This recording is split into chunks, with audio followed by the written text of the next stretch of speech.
на всички настоящи и бъдещи приятели на астрологията. Отново правя поредното включване с ревю на астрологична книга, която ви препоръчвам горещо да прочетете, да се запознаете с нея. Възстановяваме всъщност ревюто на книги, тъй като бих искал да ви запозная с още няколко такива, с още няколко ценни и полезни книги, които смятам, че ще ви м, ще бъдат изключително ценни всъщност за вас и за вашия собствен личен живот като цяло. Така че продължаваме с поредната книга. И тази книга, това е Астрологията, езикът на Вселената на учителя Петър Дънов. Всъщност тя е издадена от Бялото братство, но вътре се е цитиран учителя. В различни негови беседи а, са цитирани.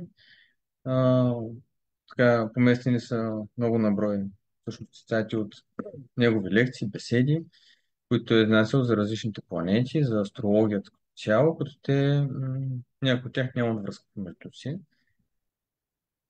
Определено бих казал, че книгата е полезна за хора, които са по-напреднали в астрологията и в психологията също така. Не бих казал, че не препоръчвам тази книга на хора, които са начинаещи в астрологията, както и в психологията, тъй като не биха разбрали смисълът и смисъл на думите, които учителят е вложил вътре.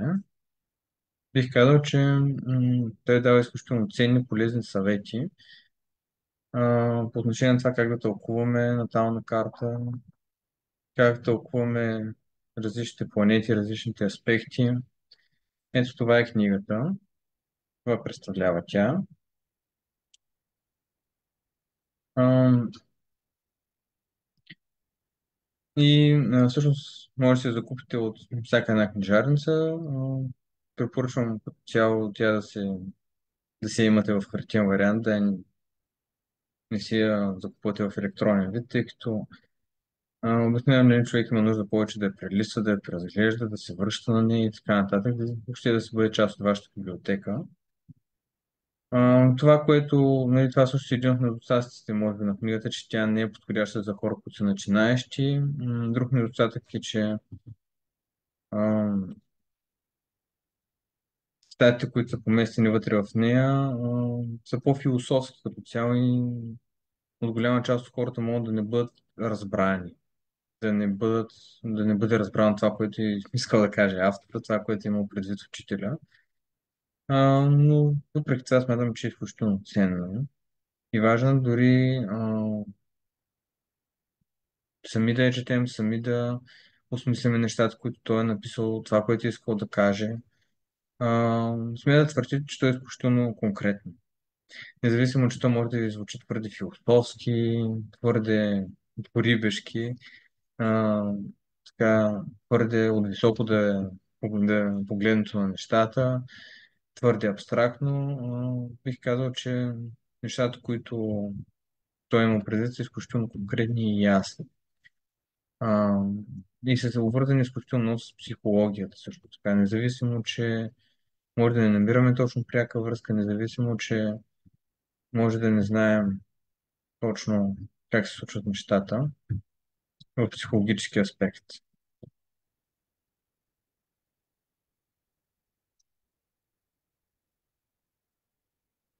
Вътре в книгата става дума много за абсолютно всички видове планети, за движението на планетите, дадени са изключително практични примери, свързани с живия живот.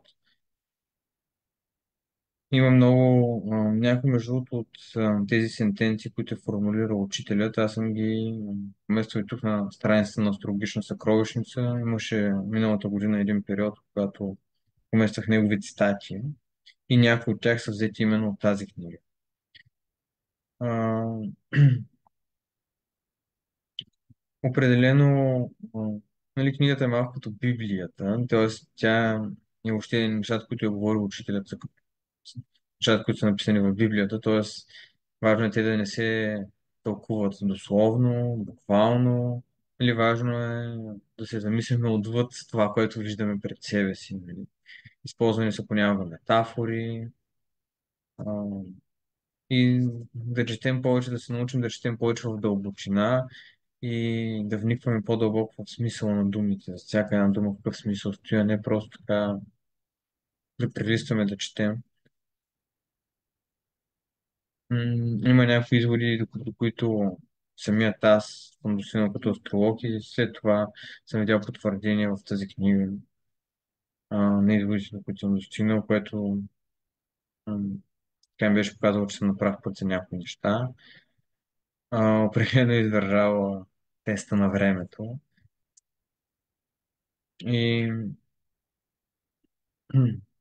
вътре няма някакви примери с натални карти или конкретни тълкования за даден аспект, за даден дом, за даден зодиакален знак и така нататък. Или по-общи са. Думите, които използва учителя, те са по-общи, но същевременно той е разяснил много конкретно и ясно как работят определени принципи в Вселената. И как на базата на тези принципи всъщност ние можем да ги използваме, за да тълкуваме вече наталните карти. Но това пак казваме едно по-висше ниво. Тоест ние е необходимо на първо място да бъдем наясно с това как се тълкува една натална карта, какво може да се разбере от астрологията като цяло, как работи астрологията и да бъдем наясно с тези неща, за да можем вече да вникнем в съдържанието на неговите думи. Определено, да, тази книга не е написана от самия учител. Това са извадени цитати от Бялото братство. Освен това, те са превеждани, тъй като тогава се е говорил старобългарски език. И тези все пак това е някакъв съвременен вариант и така нататък. И не всички цитати, вероятно, са написани по начина, по който учителят ги е казал или точно това, което е имал предвид. Нали, може да се изменили някои от думите и те да променят смисъла на това, което е казал, но така или иначе, според мен тази книга е изключително полезна. И така ви препоръчвам горещо да я прочетете, да си я имате в своя дом и да учите астрология и чрез нея, освен чрез други, другите книги, които ви препоръчам. Следващия път ще продължим с една неастрологична книга, но която смятам, че също би била също толкова полезна и важна, колкото и тези астрологичните, по отношение на други сфери от нашия живот. И така, пожелавам ви един прекрасен ден.